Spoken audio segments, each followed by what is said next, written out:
greetings to all of you, and my deep gratitude to the Center for Indian Knowledge Systems, with special reference to Northeast Studies, Assam University, Silchar, for organizing these two-part lecture series as part of their IKS initiatives. In fact, this was planned quite some time ago, but because of a lot of engagements, I believe, from my end as well as the organizers' end, we are finally able to do it today.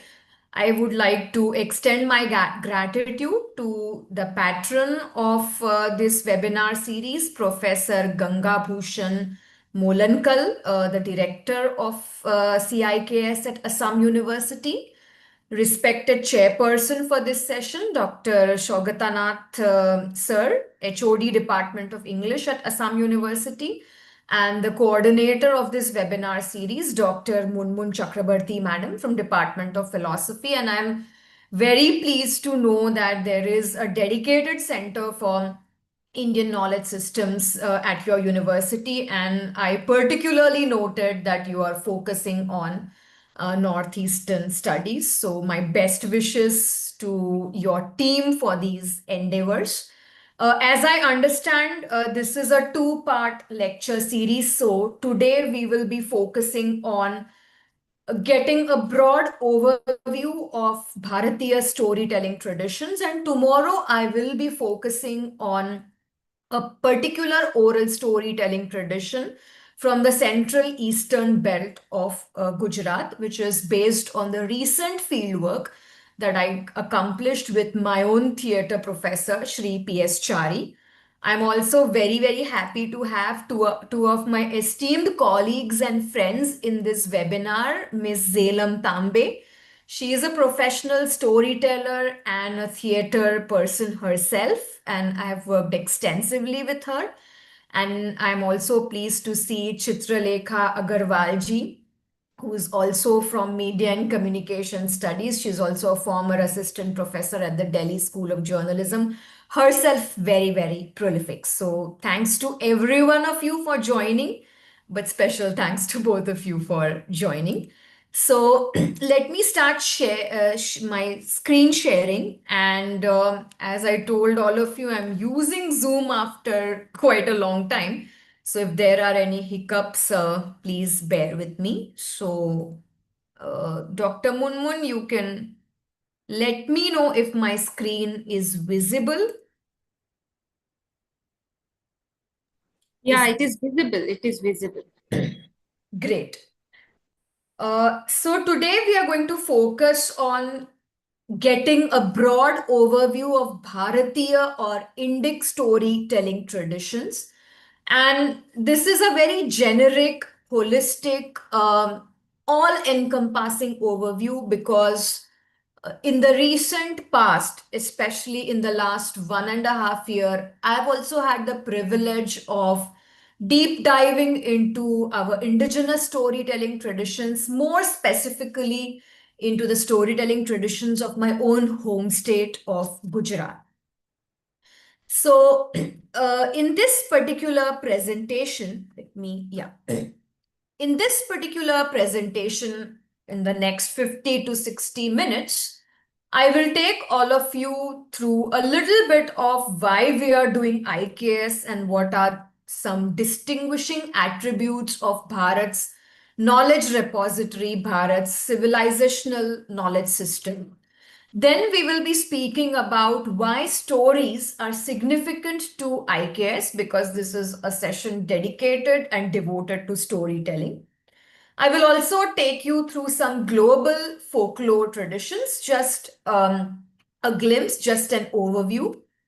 After that, we will discuss some attributes and characteristics of Bharat's storytelling traditions because we have been a storytelling civilization since time immemorial. And then we will be looking at some examples of what are different popular storytelling forms in India. There are so many. But in the interest of time, we will look at some examples from different corners of the country. And since now we are in the digital age, in the AI age, where we are so deeply connected with technology, we'll also reflect on what storytelling forms we can expect in the future. And once we are done, I will be happy to invite some comments from the chairperson, from Zelam, Chitralekha ji, and of course the audience and participants. So let us start with a very broad overview of Indian knowledge systems, Bharatiya Gyan Parampara, Indic traditions, and with the integration of the new education policy 2020. Most of us are now deeply invested in getting to know our own knowledge systems, our own civilizations. And one statement that has always stayed with me about Indian knowledge systems is from my professor mentor, Professor Ramesh Rao. When I asked him to tell me, or when I requested him to define Indian civilization in just one or two words, he told me that Indian civilization is about knowledge. If there is something that defines us, that characterizes us as Indians, it is knowledge. So you can see I've put a Sanskrit verse on the slide. Ano bhadraha kratvo yantu vishwata. Let knowledge come to us from all directions. So as custodians of Bharatiya Gyan Parampara, we are open to knowledge from all directions. Knowledge is what drives us. Knowledge is what motivates us, and knowledge is also at the center of our storytelling traditions. So, as a society, or as an indigenous society, or as a civilization which has had a history of thousands of years, why do we need to preserve, protect, and pass on our ancient knowledge to our next generation? There are many, many reasons for it. So, for any society, ancient knowledge is connected to many things. It is connected to our identity. It is connected to who we are. So, if there is some disruption, if there is some hurdle in terms of uh, professing and pursuing our ancient knowledge, we can't make meaning of who we are, we can't make meaning of our surroundings, and we lose conviction in our own identity. Ancient knowledge has also a lot to do with our culture, its preservation, the transaction of ideas and concepts, and binding ourselves as a community. Ancient knowledge is also our received wisdom. This is something that we have received from our ancestors. So, if we want to churn out new knowledge, if we want to continue to innovate, which is the essence of a thriving civilization, we have to pay attention to what our ancestors have passed down to us in the form of received wisdom. And lastly, in the current modern times, ancient knowledge also signifies economic power, soft power, political power, cultural power. So that is the reason why all of us are so deeply invested into IKS. And I don't really need to emphasize why going back to our roots is very important. And today we are going to take a look at the roots of our storytelling tradition. So, primarily, Bharat has been an oral tradition. Bharat's knowledge repositories, Bharat's knowledge systems have committed themselves to an oral tradition, especially in the absence of written and documented stuff a long time ago. So, when we did not have written material, written documentation available to us, we committed ourselves to a long standing, unhinged, continuous oral tradition which was sustained by many, many ways. So it was sustained mainly by the Shruti, Smriti, Parampara. So Shruti means that I hear, I gain knowledge through my ears. I remember that knowledge. I commit that knowledge to my memory. I remember that knowledge and then I transmit that knowledge to my next generation. So, for example, in the Guru Shishya Parampara, we know that listening to the teacher, listening to experts, and then committing that knowledge to memory, remembering it using certain techniques, for example, different kinds of part techniques, mnemonic techniques. All of this was key to our oral traditions, and specifically this knowledge that is embodied in our oral traditions even today was very, very concise, specific, precise, to the point. So any oral tradition signifies that a culture, a community, people, they share what they believe in, they share what they stand for, their ideas, their belief systems, their knowledge traditions through word of mouth. So this encompasses their stories, songs, poems, etc. So, by the means of oral mechanisms, a culture communicates to other cultures, other people, other communities what they stand for, what is their worldview, and what values and belief systems they hold. And this is a little bit different from the written and documented traditions which have come to human civilization only in the recent past, because when you have the luxury to document anything, you can elaborate, you can devote different texts to different topics. But in the oral tradition, what happens is that you have to compile and bring everything in one repository in one kind of knowledge tradition. And that is when you devote different parts of your knowledge tradition to different aspects. So if we examine our Bharatiya knowledge traditions, we will come to know that a lot of our knowledge texts, they did not address only one topic or one subject or one aspect, but they addressed multiple aspects because they did not have the luxury to document and write down or devote and dedicate different texts to different subjects. So, for example, if we look at Natya Shastra, it is a commentary on art forms, dance, and theater. If we look at Yoga Sutras, they talk about control of mind, they also talk about philosophy.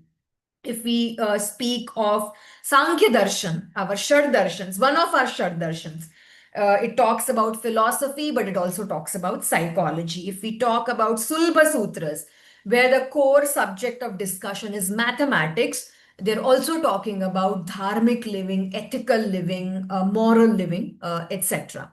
So, uh, in our oral traditions, we have a lot of philosophy, psychology, mathematics, storytelling, astronomy, dharmic living, grammar traditions, wellness and health. Everything is compiled, accumulated, and presented to us. And uh, if you carefully and keenly observe who we are as people and as society, you will see that our oral traditions have survived for a long, long time, and storytelling is at the center of these oral traditions. In fact, if you look at the profiles of our Padma Award winners over the past few years, especially those who have worked in remote areas of the country, they all are flag bearers of this oral tradition. Something was taught to them by their ancestors, grandparents, parents, and they've been carrying on this legacy in their own region, and they have done some amazing and phenomenal work.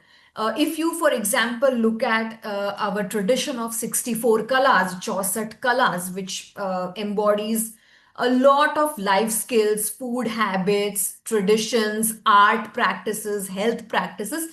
These are all good examples of our oral traditions. And I want to bring to your attention this important statement by an Indian American writer, Santha Ramarao, who says that it is in the oral traditions of the villages that the arts of India are really alive. We may not have been very good at documentation. Of course, documentation, preservation, writing, and compilation is extremely important now. But as an oral tradition, we have done really, really well. And she goes on to say that the brief Western immortality of museums is pointless to people who have seen eternity in their earth. There are people who have lived these traditions. These traditions have been a part and parcel of their life. So, documentation in terms of museums and other forms is probably pointless to them because they live these traditions. So, for example, if I think of my grandmother, who's 88 now, she knows a lot of these surviving traditions. She used to narrate stories. I'm sure that is the experience that we have had with our aunts, uncles, parents and grandparents. They know a lot of recipes, they know a lot of health nuskas, they know a lot of stories. But if you ask them, where have they written it down, where have they documented it, it's difficult. They have not documented or written it down anywhere, but it's in here, it's in their mind, they've lived with it. So for example, today if I have to make the kadha, which is a very indigenous tool that we use when we are suffering from cough and cold. I will have to probably Google up and see what all I have to put in the kada. But my mother, my grandmother, my aunts, they can just tell us this is how you make the kada, this is the recipe, these are the ingredients that you require. So, this is an example of surviving oral traditions. I had a friend who recently wrote a book about the recipes that her mother, culinary recipes that her mother had. And she did not tell her mother that she was compiling all of them in a book. But when she shared that she had written this book in the Marathi language, she said that when my mother is no more, these recipes will vanish away with her. So I want to document them because she may remember these recipes by heart and it comes very naturally to her. But I want to make an effort to document these recipes and to disseminate and transmit this to the next generation.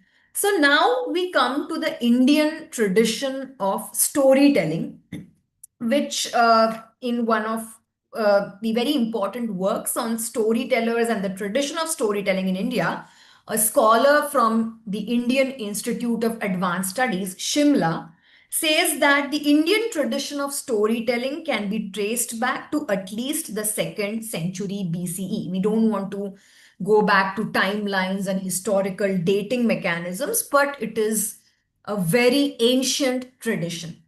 And why are stories significant to the Indic tradition of knowledge, the Indic tradition of culture, the Indic tradition of transmitting knowledge from one generation to another? So we'll have a look at why stories are significant to Bharatiya Gyan Parampara or any indigenous knowledge civilization.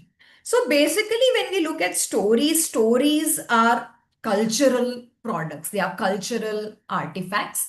And stories help in conserving, preserving, and transferring knowledge, values, beliefs, and ideas across generations. And stories are a very, very effective tool of communication. In fact, I was just watching a television serial a few days ago. In that particular narrative, there is an interesting character. That particular character doesn't understand anything when something is told to him simply. But when the lead protagonist tells a particular thing to him in the form of stories, he easily understands what she's trying to say. He is able to crack complex concepts with the help of stories, and he even acknowledges that when you tell a particular thing to me in the form of a story, I am able to understand it very, very well. So, all of us know that stories are a very ancient form of communication. The messages that stories convey are very impactful. So, even if it's an ancient technique, it's still being used very effectively in the modern context. Especially if we examine from a civilizational perspective, stories help us to preserve life, culture, and values in a civilizational context. And I would encourage you to think of the Bharatiya context at this moment. So, any group or community, if they want to make the next generation understand what is their worldview about life, what do they think about culture, what do they value, what are their beliefs and traditions, they can do this in the best possible way through storytelling. So stories are essentially cultural products, and we know that like Bharat, which evolved over a long time period and which has a vast knowledge repository. This knowledge repository is deep, it is multidisciplinary, multidimensional. It contains ideas about different aspects of life. It has a complex philosophical system. It has ideas about human existence, about the divine, about material aspects of human life. But all these complex and layered ideas cannot be understood by the common person in the way they were transmitted in their original form. So, stories offer this deep civilizational perspective because stories help us to compress this complex perspective in a simple manner in a few lines, because we know that stories have different genres, they have characters, they have plots, they have interesting elements, they give us the scope to imagine, create, become innovative, and that is how we can convey complex ideas about our civilization to common people. Especially in the Bharatiya context, the purpose of storytelling was very, very clear. As I said, we are a civilization that is dedicated to the pursuit of knowledge. So, stories were used to convey knowledge, they were used to unravel the idea of truth, Brahman. They were also used for entertainment and leisure. So, stories had a multifold purpose in the context of IKS. And today, when we are pursuing IKS in the present times, when we are going back to our ancient civilization, when we are trying to connect to our roots, stories help us to connect to our past. Uh, so we know that for any oral tradition where writing and documentation came in a little bit later, storytelling always was a primary form of communication, a dominant form of communication. And we know that when it comes to stories, you have a storyteller, a narrator, you have an audience, there is face to face interaction, there is personal interaction, and that makes it extremely impactful. Also, storytelling has had a larger purpose in the Indic context. It helped to develop cognitive abilities. It helped in the development of listening skills, language skills, scientific rigor, reasoning abilities, spirit of inquiry. It also helped in chitta shuddhi, that is cleansing and purification of the mind and the heart.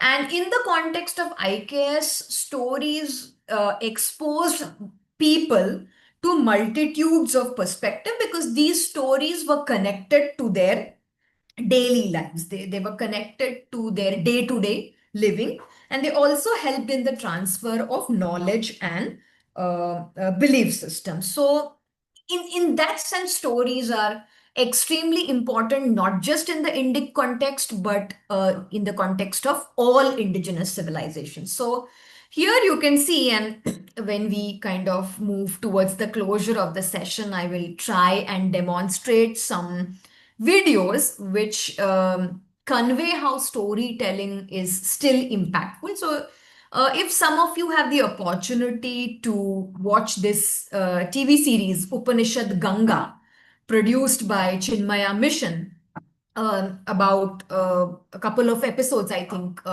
40, 50 episodes. Each episode is dedicated to unraveling an idea about Indic civilization, right from philosophy to morals, ethics to important figures and icons in our civilization. And they use storytelling as a very, very important tool to do that. So I just picked this snapshot from episode 32, which is titled The Bliss. It is the story of a king who's trying to search for the most happiest person in his kingdom because he himself is very, very unhappy. And his ministers, his sevaks, they set out to search for who is happy in their kingdom, in their village. And they finally find a man who's very, very happy. He says he's happy.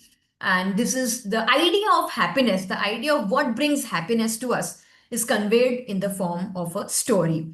The other snapshot is from a conference by Indic Academy, where an artisan, a researcher, and a storyteller, three of them came together in COVID times to communicate the power of storytelling through art and research. So these are two examples. I will share some reading links with Dr. Munmun and she can share them further with you. So if you're interested in exploring these resources, you can then deep dive into our Bharatiya storytelling traditions. Now, storytelling traditions are not specific or unique to Bharat. You will find stories in all cultures, all civilizations, all kinds of communities, and Bharat has always believed in emulating and adapting best practices from the globe. In fact, as a civilization, we always learn from other civilizations. And that is the hallmark of a great civilization, that we don't think that we are superior or we have everything, we have answers to all questions, but we are always happy to learn and borrow from other civilizations. So, if we look at global storytelling traditions, I've just put down some examples from different parts of the world, and I've also put down the source which can help you explore more about these global folklore traditions. So, for example, we have the Gaelic oral culture from Ireland. We have traditional narrative performances in Kenya. In fact, last year I visited Kenya, and as part of my visit to Kenya, I was very fortunate to meet some members of the Maasai tribe who took us through their community, through their village, through their traditional practices. And there was a very interesting tradition in which men of the tribe, they jump, and the man who jumps the highest gets a girl of his choice. So these interesting traditional narrative performances can be seen in Africa. There are Chinese folk tales which have been adopted as TV shows and dramas and in Chinese movies. There are Japanese TV plays which are based on folk tales and legends. There is Spanish folklore. I don't know how to pronounce this, but this is Suentos de Quejela. There are folklores and folk traditions from Denmark. So there is witch lore from Denmark.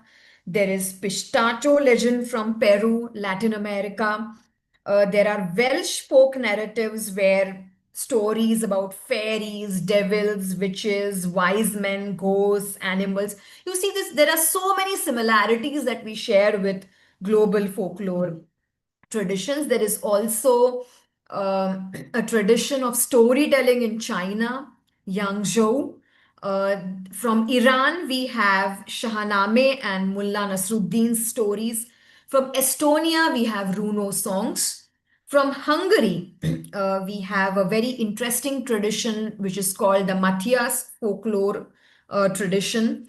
And this tradition, Matthias folklore tradition, it incorporates jokes and humors as part of the tradition. It is prevalent in Hungary and other countries of Central Europe, such as Slovakia, Czech Republic, Ukraine, Serbia, Croatia, and Slovenia. It is based on the King Matthias, who occupies a special place in Central European folklore, and his reference can be found in poetry, songs, legends, jokes, anecdotes, and riddles. Then there is the bush ballad or the bush verse from Australia, which is a flourishing narrative tradition. So there are so many global folklore, storytelling, oral traditions which thrive even today. And when we talk about our Bharatiya storytelling traditions, I think it is also important to acknowledge these global traditions that we borrow, we seek inspiration from these traditions, and probably they also seek inspiration from us. Going further into the details of the narrative tradition, because narratives are crucial part of storytelling. So, what does a narrative tradition help an individual or a community to do, right? It helps us understand ourselves better. It helps us reflect better. It helps in the development of cognitive abilities. It helps us be creative. It helps us be open minded. It helps us cultivate harmonious relationships with the other. As we know, the Bharatiya tradition is an all embracing tradition. We don't look at the world as divided into self and the other. We don't look at the world in the box of binaries. We take a holistic approach to everything. And our stories are also embedded in this holistic approach.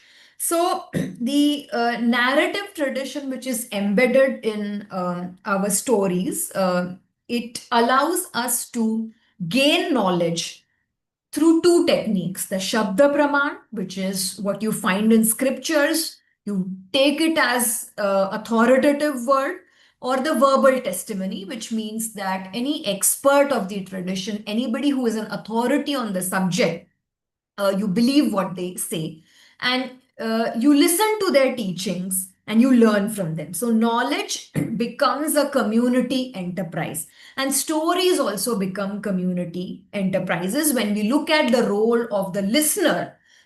In our Indic storytelling traditions, we'll understand how the narration and the receiving of the story at the audience's end is a mutual exercise in knowledge sharing and knowledge dissemination. So, our knowledge traditions are not exercises in individual glory. They are community enterprises where a community comes together and builds knowledge. For example, if we look at the Kawad tradition from Rajasthan, a very popular storytelling tradition in Rajasthan, and I'll be able to show you a video short about it.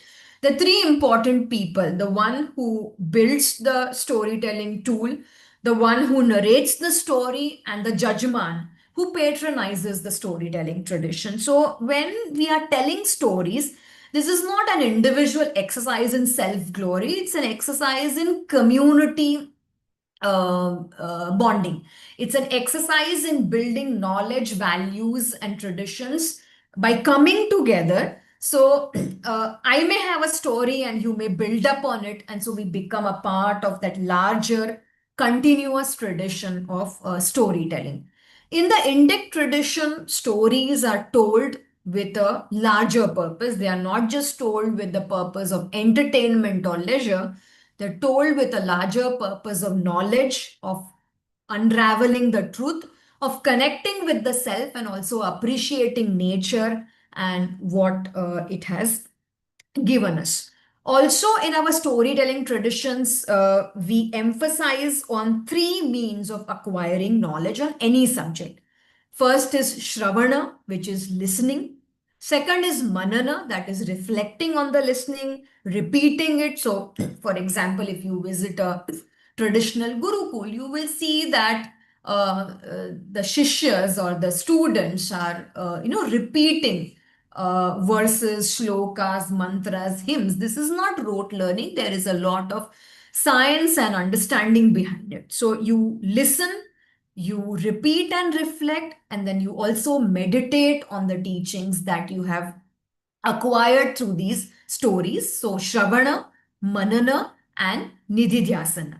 And all of this was achieved through the Guru Shishya Parampara, whereby you had a guru transmitting knowledge to his or her Shishyas, students in the Gurukul setup, or a father transmitting knowledge to his sons, father transmitting knowledge to his daughters, and a particular community and clan coming together to preserve these stories.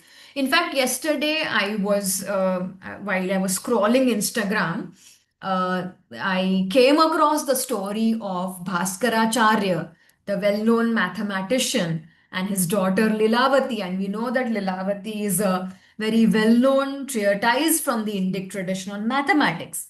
And there is this deep conversation between the father and the daughter. Lilavati's marriage has been fixed, but somehow the marriage does not take place. And Lilavati says with great sorrow that I am not destined to marry. Whereas Bhaskaracharya responds that so what? So what if you were not destined to marry? I will teach you the principles of algebra, arithmetics, geometry. We will we will invent, we will devise these mathematical principles that nobody has done so far in the world, and you will become immortal. And we know that in Bhaskaracharya's Lilavati, complex mathematical ideas have been communicated in the form of poetry, stories, anecdotes. So, this is the tradition that we have inherited. Another important attribute of Bharat's storytelling traditions is the position of the listener. And I encourage all of you to look up Srimati Deepa Kiranji, who's a well-known storyteller in the Bharatiya tradition. You will find a lot of lectures delivered by her on YouTube, and you'll also find her narrating a lot of stories in the Bharatiya tradition. So she has some very important points to make about the three categories of listeners in Bharat's storytelling traditions. So she says that both the storyteller and the narrator are very, very important in Indic storytelling traditions. You have to be a good narrator, but the listener also has to have some qualities. In fact, to be a good storyteller, you have to be a good listener first. And I'm sure Zalem will agree to what I'm saying. And there is a bond of trust between the storyteller and the one who's listening to the story. So she identifies three categories of listeners in Indic storytelling traditions. The first is the Adhamadhikari, who is someone who is listening to a story with pure expectation of entertainment and leisure. The second is Madhyamadhikari, who comes to listen to a story with expectations of both entertainment and art, but probably he doesn't understand the art, he or she doesn't understand the art or the aesthetic value of it. And the third category of listener is the Uttamadhikari, who comes to listen to a story with some expectation of understanding the deeper meaning of life and world. And as a Bharatiya storyteller, one needs to cater to all these three kinds of listeners. And the Bharatiya tradition of storytelling, it always kept the listener at the center of storytelling. So, what kind of questions is the listener or the audience going to have? What will be their doubts, concerns, anxieties, issues? Will the storyteller be able to address it while performing the storytelling? Ideally, they must be able to do it, and the storyteller must also be able to navigate the emotions, the concerns, the thought processes of their audiences. So, a storyteller in the Bharatiya tradition, I they were professional storytellers. They were trained in this art. They had inherited this legacy, and they used to perform this role extremely professionally. For example, today we have professional storytelling clubs, we have professional storytelling artists, we have storytelling festivals, etc. So, all of this is a part of the rich legacy that we have inherited. Now we will look at some examples coming from different regions across our country, the different storytelling traditions of Bharat, that some of them still survive, some of them are struggling to survive. And in tomorrow's talk, I'll be specifically talking about a storytelling tradition that I discovered is just 100 kilometers from where I stay. but I did not know about it until last year. So, uh, the Bharatiya tradition of storytelling is unique because it is holistic. It encompasses a lot of diversity. I mean, if we just uncover the different storytelling traditions in different forms, in different languages from different parts of our country, we will be amazed. We will be astounded. It is mind boggling. As I just told you, that there is an oral storytelling tradition just 100 kilometers away from where I stay. But unfortunately, I did not know about it until now. So, when we look at some more features of Bharat's storytelling tradition, we understand that as a civilization, our stories advocate coexistence. They advocate harmony with nature, they advocate harmony with the environment. So, today we talk of sustainable development goals, preserving nature, protecting nature, we talk of diversity, equity, inclusion, but all of these dharmic principles were already a part of our storytelling traditions. And of course, our storytelling traditions were inspired by dharmic ethos, dharmic principles, and our knowledge repositories, specifically Chaturdasha Vidyasthana, the 14-fold knowledge repository that we can think of when we think of the IKS corpus. Our stories also advocate respect for life. There are messages embedded inside of our stories. They talk about ethics and moral living. They talk about niti, dharma.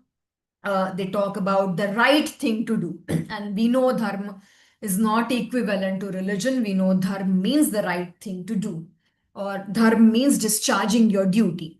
So, Bharatiya storytelling traditions, by the multitudes of traditions that we have, they promote acceptance of a variety of perspectives. They are a perfect blend of knowledge and devotion. A lot of stories are told um, with the purpose of sharing and transferring knowledge, for sustaining the knowledge tradition, and a lot of stories are told simply because of pure devotion in pure bhakti. Also, interestingly, our storytelling traditions are not static, they are dynamic. So, we see a lot of improvisations in different stories. So, last year, when I was exploring the oral storytelling tradition in the tribal belts of central Gujarat, I came to know that the tribal communities in Gujarat have their own versions of uh, our scriptures and texts, such as the Ramayana, Mahabharata. And we have our own theories of narrative analysis. So there is scope and liberty for Mishran, for improvisation, for creativity, for taking creative liberty. For example, these days you see a lot of filmmakers when they're talking and presenting about talking about their stories, when they're talking about the films that they've made, they say we took creative liberty with the story that we wanted to present. So this is a part of our Indic storytelling traditions, that there are different versions of the same story. So there is no resistance to taking creative liberty. There is no resistance to taking, to innovating, to improvising, or to presenting different versions of the same story. And especially if we explore the folk versions of our scriptures, our knowledge texts, there are many different folk versions that that divert from the main story. Uh, Also, our stories are full of emotions. They incorporate the art and aesthetics of the Navaras concepts that we have inherited from Bharat Muni's Natya Shastra. You will not just see human beings in our stories, you will see animals. In fact, because I'm learning Sanskrit, one of the important pedagogical tools of learning Sanskrit is narrating a story in Sanskrit, and most of the stories that I found in Sanskrit are about animals. So we have stories about sun, moon, gods and goddesses, stories where animals are the central characters. The storytelling tradition that I was exploring in tribal Gujarat, the central focus of that storytelling tradition is river Narmada.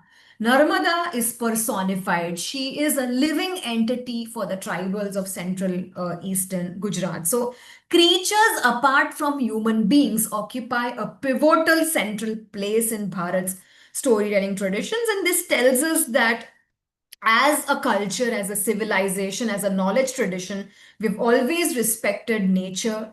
We've always learned to live with the environment, and we've always understood and internalized what sustainability means. Also, the ways in which stories are transmitted in our culture. आपने stories किससे सुनी है? दादी से, नानी से, elders से, teachers से. So these are people who have narrated stories to us.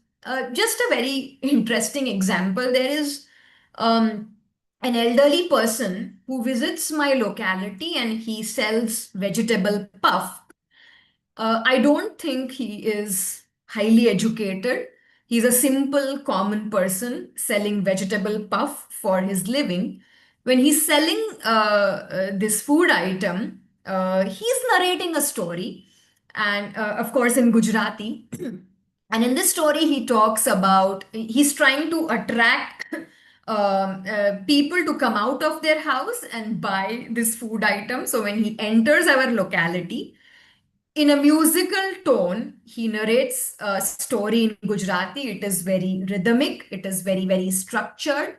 And that becomes so interesting that even if you want to ignore, you can't. You just come out of curiosity and you want to know, okay, what is this person selling? So somebody who may not be very educated but still knows how to craft an interesting musical story. He has recorded it in a device and he plays it when he comes to different localities to sell what he's selling.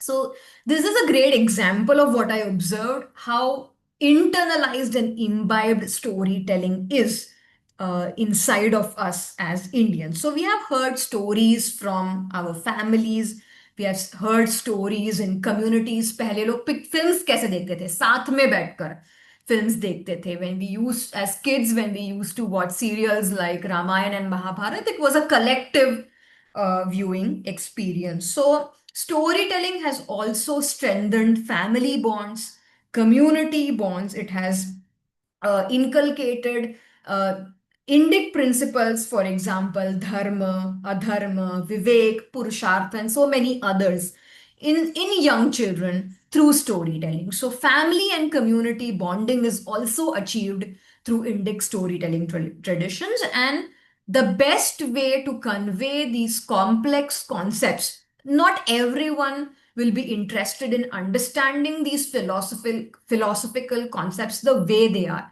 But stories make it simple, stories make it digestible, stories make it easier and interesting. So, as I said, we have a multitude of storytelling traditions, and if one wants to explore these storytelling traditions, I think a lifetime is less. So we have our itihasas, Ramayan, Mahabharat. We have stories from Panchatantra, Jatak tales. We have Amar Chitra Katha. We have different storytelling traditions in the regional context. For example, we have Vilupattu, we have Yakshagana tradition, we have Bhavai in Gujarat, we have the Gayana tradition, which I'll be talking about in tomorrow's lecture. So we have in Urdu, we have Dastan Goi, we have a plethora of storytelling traditions that emanate from the land of Bharat. So I've just tried to put down some examples of storytelling traditions. So we have Katha Sarit Sagar, we have Hari Katha, we have Kirtan, we have Kawad tradition from Rajasthan. In Gujarat, there is a very interesting tradition which is unfortunately now a dying tradition. It is called Manabhat Akhanya. And why I mention it here is because For a long time, it thrived in my own hometown of Vadodara, and its proponent was a very well-known Gujarati poet, Sri Premanand. We have the Pandavani tradition where there are stories about Pandavas from Mahabharata. So we have many, many storytelling traditions. We had people who acted as professional storytellers, and by professional, I mean they were equipped and skilled in the art of storytelling. We call them bards or ballads. They were also genealogists who used to trace the family lineage, the lineage of the clan. They used to be employed in the courts of kings, so they used to act as storytellers and poets, singing and narrating stories in the praise of the king. And their job was, of course, to entertain, to document, but also to pass on the knowledge tradition. For example, we have Panchatantra, which is quite well known, very famous among young children. It is believed to be from the 3rd century BCE, and it is the earliest text for storytelling. Interestingly, it has reached different parts of the world. It has been translated into different languages such as Greek, Latin, Spanish, and German. That attests to its popularity. There are as many as 200 versions of the stories of Panchatantra that exist in 50 different languages. Then we also have Hitopadesh, which was composed by Narayan Pandit. It also dates back to more than 1,000 years ago. And hitopadesh, upadesh dena, matlab seek dena, lesson dena. These were stories that were narrated to young prince and statesmen, where the focus was on teaching them principles of statecraft, polity, governance, administration, etc. We have the Katha Sarit Sagar, which is a very popular knowledge text which contains stories about Indian legends and folk tales retold in Sanskrit by a Shaivite of Kashmir named Somadev Bhatt. It is a compilation of 18 books with 124 chapters and about 22,000 shlokas and prose sections. So later on, our oral storytelling traditions, efforts were made to document them in the form of texts. Storytelling is also not just practiced in one particular art form. It is practiced in different particular forms. For example, we have storytelling through masks and puppetry, and this image that you see is from a recently held workshop by Triveni Theatre Group in Vadodara, which is where I stay.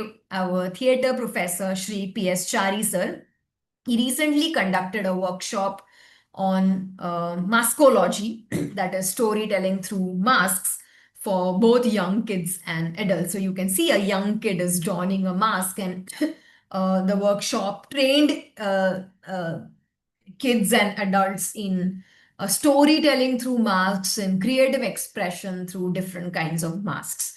So throughout the landscape of Bharat, we have mask dances. I've put some examples on the slide. For example, there is Kalinach, Gamira, Gambhira, Chau from Bengal and Uttar Pradesh. There is Krishnattam, stories about Lord Krishna from Kerala. From the Garhwal region in Uttarakhand, there is the Raman tradition. From Arunachal Pradesh, there is Ajilamu tradition. Puppetry is also an important storytelling form. So we have Katputli Ka Khel from Rajasthan, Tolu Bomalata from Andhra Pradesh, and Ravana Chaya from Odisha, which are stories about Ravan. So, the storytelling forms in India can be primarily divided into musical storytelling forms. So we have Katha, Kirtan, Dashavatar. In fact, very recently there's a very popular film, Marathi film, Dashavatar. The name of the film is Dashavatar, and it is about a traditional Dashavatari folk artist. Played by acclaimed Marathi actor Shri Dilip Prabhavalkar, and it documents and tells the story of this folk artist and his passion about this storytelling form and his life. Then stories are told through dance. For example, in Gujarat, we have Garba. And if we look at the Garba tradition, there are stories about the divine, there are stories about Lord Krishna, there are stories about Ma Shakti. So there is Ghumar, Kathakali, Krishna Ras Leela, Tamasha, Gondhar. In fact, if you look at the Bhakti tradition, the tradition of saint poets in India, our saints were also excellent storytellers.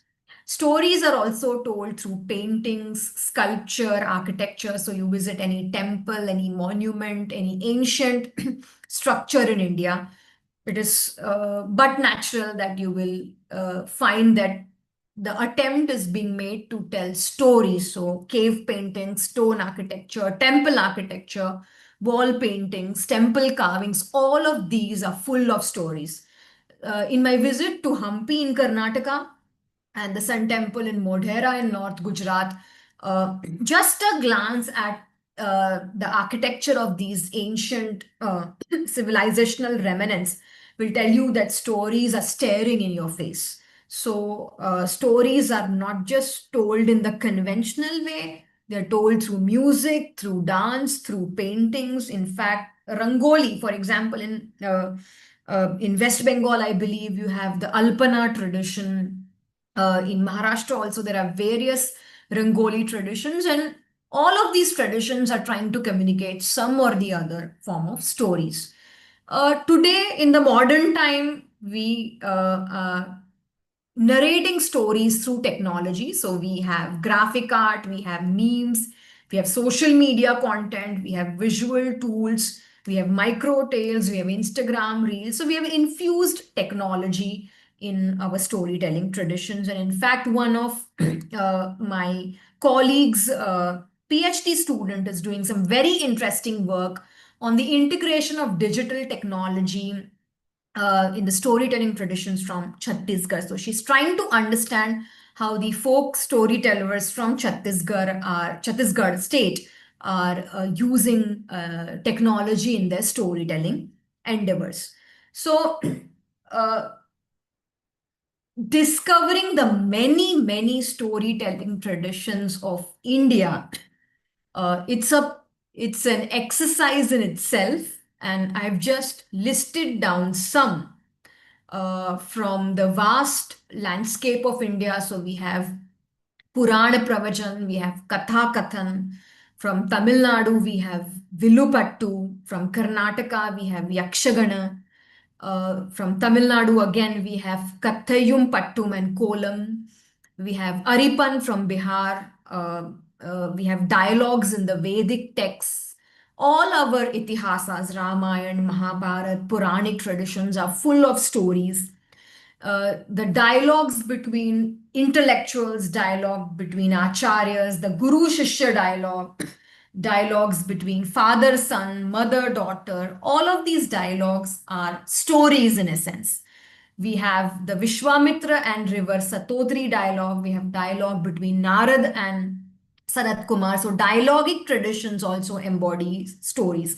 In the Buddhist tradition, for example, also there are uh, texts which embody these storytelling traditions.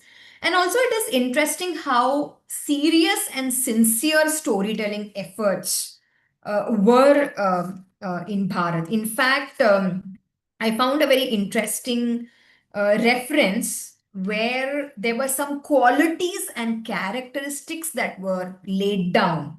So there has to be some eligibility, some patrata for a storyteller. So this has been discussed by Raja Manasolla of King Someshwar III from the Chalukya dynasty. And it is said that a kathakar or a storyteller must be aware of Chausat Kala. So naturally, they should be immersed and aware of the Chausat Kala tradition. They should know at least four languages. They should be able to read the other's minds. As a storyteller, you need to understand how your listeners' audience is going to react. They should be adept at the skill of improvising. They should be patient. They should be devoid of emotions like hatred, love. They should be noble people. They should be rooted in traditions. They should be eloquent. They should also have training in music. Their voice should be powerful and attractive.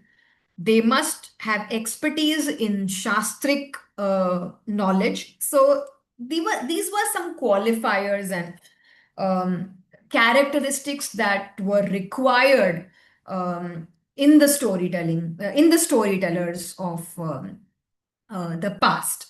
So, if we speak about storytelling for the future, if we talk about how we are going to take ahead this rich legacy of storytelling that we have inherited as a civilization, today we have many modern storytelling forms. In fact, increasingly we see storytelling festivals, storytelling platforms, storytelling avenues, and storytelling mediums that are emerging by the day. So, for example, uh, earlier, we depended on conventional mass media like television, radio, advertising, and cinema to narrate stories from the past. And let me just also point out here that the IKS revolution to me looks very, very real, because a lot of the films that have been successful in the recent past, like Bahubali, uh, RRR, Kantara, they're all based in our ancient civilizational knowledge.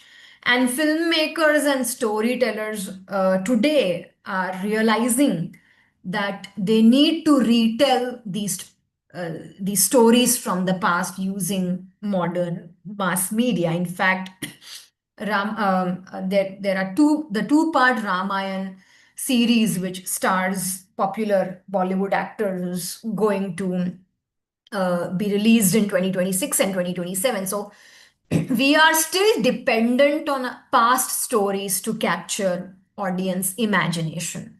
So retelling of past stories using modern mass media.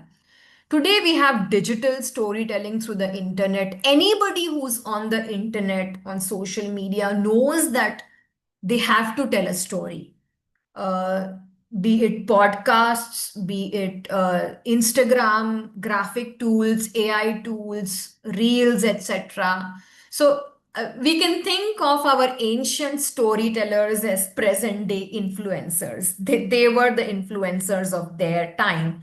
They were the documenters of the traditions, histories, contexts, realities of that particular time. So today, when we follow somebody on Instagram, we are hooked to a podcast.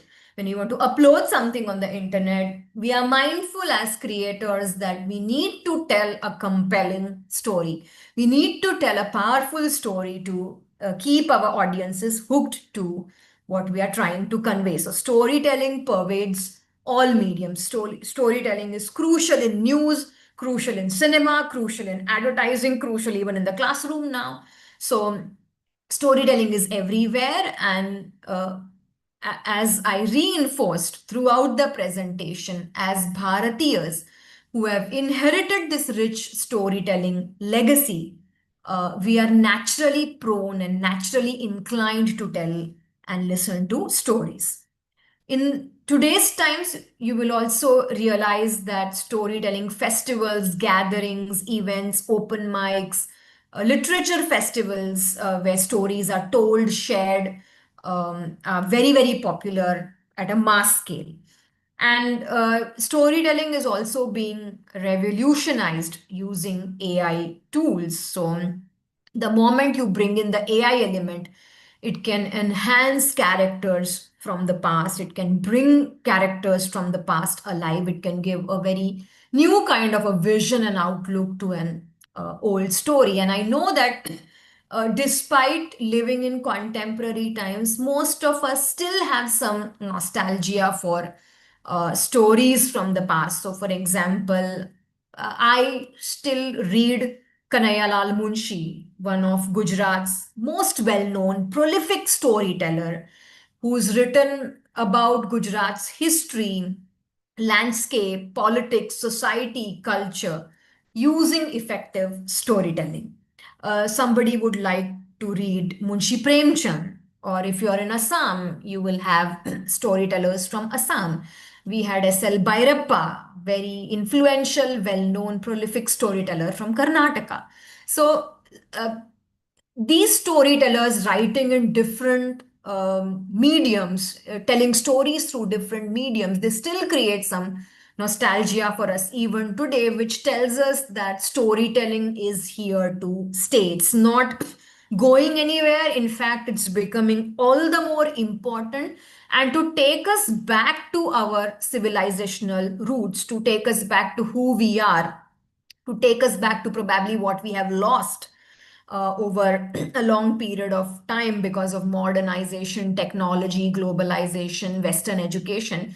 If we need to reconnect to our past, if we need to find a grounding for ourselves in our own civilizational ethos, there can be nothing better than our stories. So, to just sum up what I was trying to emphasize through this session is that stories are a civilization's connection with its past. If you know your stories, you are a confident individual. And you are a confident individual, a confident people, a confident community, and a nation if you know who you are. If you have confusion about who you are not a confident nation. So, stories are important because they help us know who we are. They also help us appreciate our glorious history, achievements, past, our icons, our ancient wisdom, and they help us appreciate where we have come from and how we can take it ahead. Stories are intangible cultural heritage. For example, the United Nations is emphasizing on intangible cultural heritage. Governments are emphasizing on intangible cultural heritage. So, our heritage is not just our monuments, architecture, and tangible stuff.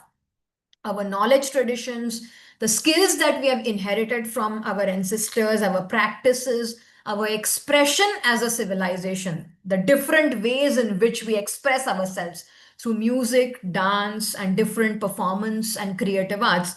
These are our intangible cultural heritage, and stories are a part of our intangible cultural heritage. They're also a gateway to a better future. So, if you connect well with your own stories that come out from your civilizational past, you're able to visualize, you're able to envision a better future for yourself, for your country, because you can build up on the learnings from the past through these stories, and you can build up on the achievements of your ancestors. And as a civilization, the Bharatiya civilization has had glorious achievements. We can't even imagine what kind of an advanced civilization we were. Stories are also, they also act as a healing mechanism, because a civilization that holds on to its stories, it is a stable civilization. Uh, it has a lot of continuity in the traditions that it is following.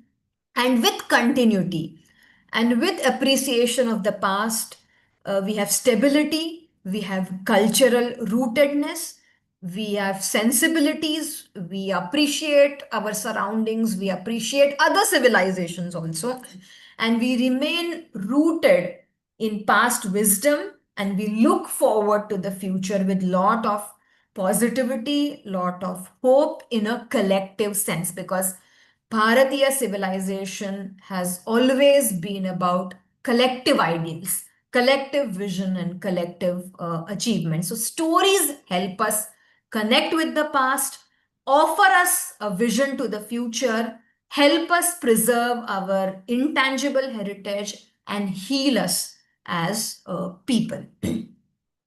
So these are some storytelling resources for educators. I think Zalem can throw more light on it, because as a practicing storyteller, she uses these very often. So these are some that I could think of immediately.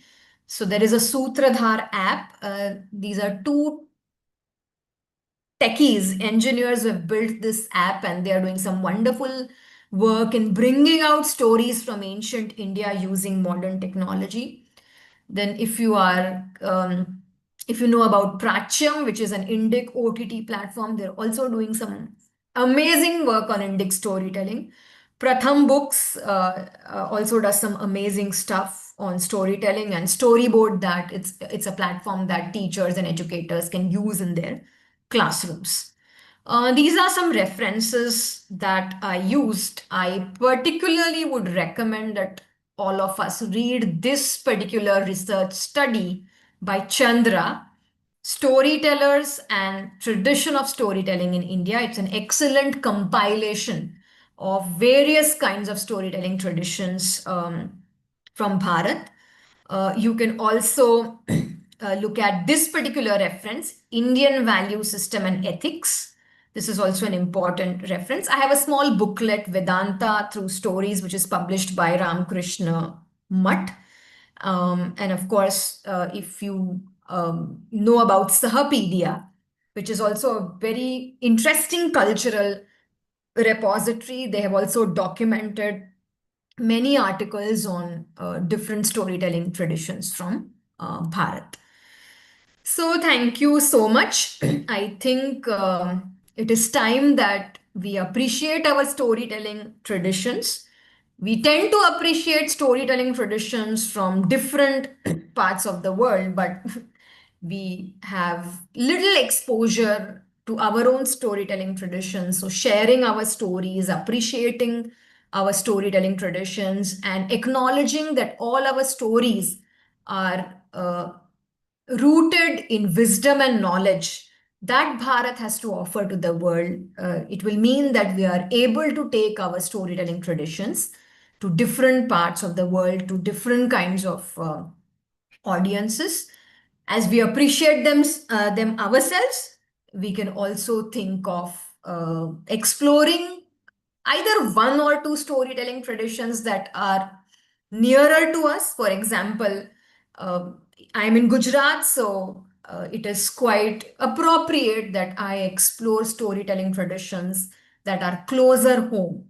And there is no dearth of storytelling traditions in our context. So, in that sense, it becomes our duty as as scholars, as academics, as professionals who are invested in IKS to take these storytelling traditions to the community, to our students, and engage in some systematic academic work about them. Thank you so much. I think I took a lot of time.